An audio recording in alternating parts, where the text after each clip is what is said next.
ইতিমধ্যে অন স্ক্রিনে আপনারা যে ৳২ কয়েনটা দেখতে পাচ্ছেন, অর্থাৎ গ্লোবালাইজিং ইন্ডিয়া এগ্রো ১৯৯৫ সালের এই কয়েনটা কিন্তু আপনারা অবশ্যই দেখতে পাচ্ছেন এবং এই কয়েনটা দেখে আপনাদের অবশ্যই মনে হচ্ছে চেনা, চেনা মনে হচ্ছে।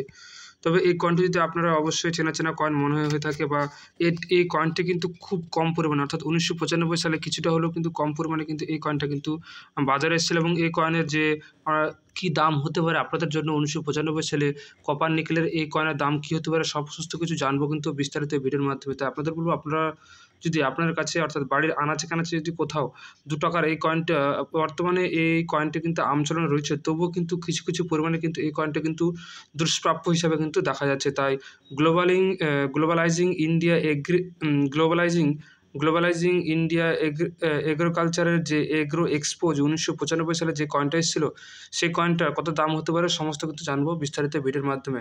তো নমস্কার, আশা করি সকল দর্শক আপনারা ভালো আছেন। বিশ্বের একমাত্র বিশ্বাসযোগ্য কয়েনের ইন্ডিয়ান কালেকশনে আপনাদেরকে আবারও স্বাগতম জানাই। তো সর্বপ্রথম আমরা এই কয়েনটির দাম জানার আগে কিন্তু আমরা সর্বপ্রথমে এই কয়েনের মধ্যে কি বিশেষ গুণাবলী রয়েছে বা বিশেষ কি রয়েছে সমস্ত কিছু জানবো। তারপরে কিন্তু এই কয়েনের দাম এতই কেন বা রয়েছে সেটা কিন্তু আমরা অবশ্যই জানবো। তো সর্বপ্রথম আমরা দেখে নেব, দেখতে পাচ্ছেন যে ইন্ডিয়া অর্থাৎ সত্যমে জয়তে কিন্তু লেখা রয়েছে, দেখতে পাচ্ছেন ইন্ডিয়া রুপিয়ায় লেখা রয়েছে এবং তার পাশে কিন্তু সত্যমে জয়তে রুপিয়া এবং খুব সুন্দরভাবে কিন্তু দেওয়া রয়েছে এবং দেখতে পাচ্ছেন এখানে কিন্তু সত্যমে জয়তে দেওয়া রয়েছে।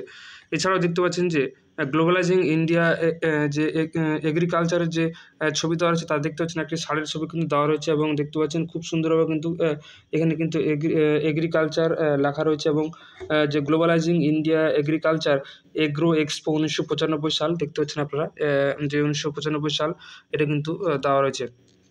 দেখতে পাচ্ছেন একটা ষাঁড়ের ছবি দেওয়া আছে। খুব সুন্দরভাবে কিন্তু কারুকার্য করা রয়েছে। আপনার হাতে যদি এই কয়েনটি থেকে আপনারা অবশ্যই মিলিয়ে নেবেন এবং এই কয়েনটি শুধুমাত্র কিন্তু ২টি মিনিটের দ্বারা কিন্তু বাজারে এসছে এবং এই কয়েনটিতে আপনারা দেখেন 11 সাইডের, অর্থাৎ অন্যান্য কয়েনগুলো আপনারা দেখেন সেই সমস্ত কয়েনগুলো কিন্তু বৃত্তাকার থাকে, কিন্তু এই কয়েনটা কিন্তু কি দেখতে পাচ্ছেন ১১টা ঢেউ খেলানো রয়েছে। দেখতে পাচ্ছেন ১, ২, ৩, ৪ করে যদি আপনারা গুনেন দেখতে পাবেন যে ১১টা কিন্তু ঢেউ খেলানো কিন্তু রয়েছে। এটা কিন্তু অবশ্যই থাকা চাই এবং অবশ্যই সেটা রয়েছে। এছাড়াও আপনারা অবশ্যই দেখলেন যে কয়েনের সামনের দিকটা পিছনের দিকটা কী রয়েছে। এর পরবর্তীতে এই কয়েনটি কত সালে বাজারে এসেছিল এবং কয়েনের মধ্যে ওয়েট কী রয়েছে, ওজন কী রয়েছে এবং সমস্ত কিছু কিন্তু আমরা এখন দেখে নেব। তো আপনারা দেখতে পাচ্ছেন যে ১৯৯৫ সালে কয়েনটি বাজারে এসেছিল, অর্থাৎ কয়েনটির ধাতু কী রয়েছে, অর্থাৎ কপার নিকেলের সংমিশ্রণে কিন্তু এই কয়েনটি তৈরি হয়েছে। ওয়েট কিন্তু ৬ গ্রাম।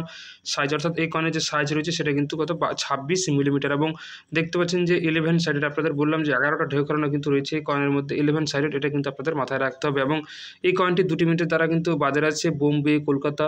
তো কলকাতার কোনো মিন্ট মার্ক হয় না, আপনারা অবশ্যই জানেন। তো যদি আপনার কাছে বোম্বে, কলকাতা মিন্টের ভেরি ফাইন, এক্সট্রা ফাইন এবং ইউএনসি অবস্থা এই কয়েনটি থেকে তবে আপনারা অবশ্যই কয়েনের অবস্থা অনুযায়ী কিন্তু ৳৫০ থেকে শুরু করে কিন্তু ৳২৫০ কিন্তু পেয়ে যেতে পারেন। অর্থাৎ যে গ্লোবালাইজিং ইন্ডিয়া এগ্রিকালচার এক্সপো ১৯৯৫ সালের এই কয়েনটি। এবং সর্বশেষ আপনাদের জানিয়ে রাখি যে আপনারা যারা কিন্তু অনেকদিন ধরে কমেন্ট করছেন এবং কমেন্টে কিন্তু আপনারা ফোন নাম্বার দিচ্ছেন। তো আপনাদের বলব, যারা কমেন্টে ফোন নাম্বার দিচ্ছেন তাদেরকে বলব আপনারা দয়া করে কমেন্টে ফোন নাম্বার দেবেন না।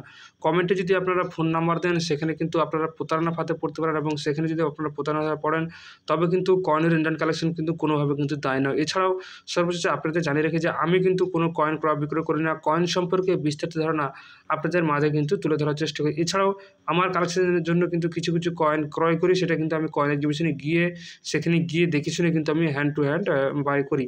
অযথায় আমি কিন্তু কোনো কয়েন ক্রয় বিক্রয় করি না। আপনাদের এটা অবশ্যই মাথায় রাখতে হবে এবং প্রতিটা লাইভ ভিডিওতে আমি আপনাদের অবশ্যই জানিয়ে দিই। তবুও আমি যেহেতু বেশি পরিমাণে কমেন্ট আসছে এবং তাই জন্য কিন্তু আপনাদের বলা। তা আশা করি আপনারা অবশ্যই খুব সুন্দরভাবে বুঝতে পেরেছেন। তো গ্লোবালাইজিং ইন্ডিয়া এগ্রিকালচারের যে এগ্রো এক্সপো ১৯৯৫ সালের এই কয়েনটা কিন্তু সত্যিই আপনার জন্য খুবই মূল্যবান। তাই বলব, আপনারা যদি এই কয়েনটি থেকে থাকে, যদি আপনারা বিক্রি করতে না চান তবে আপনাদের কালেকশনে রাখুন। পরবর্তীতে কিন্তু এই কয়েন কিন্তু সত্যিই খুবই ভ্যালুয়েবল হতে পারে। তো আজ এ পর্যন্তই। সকলে ভালো থাকবেন, সুস্থ থাকবেন।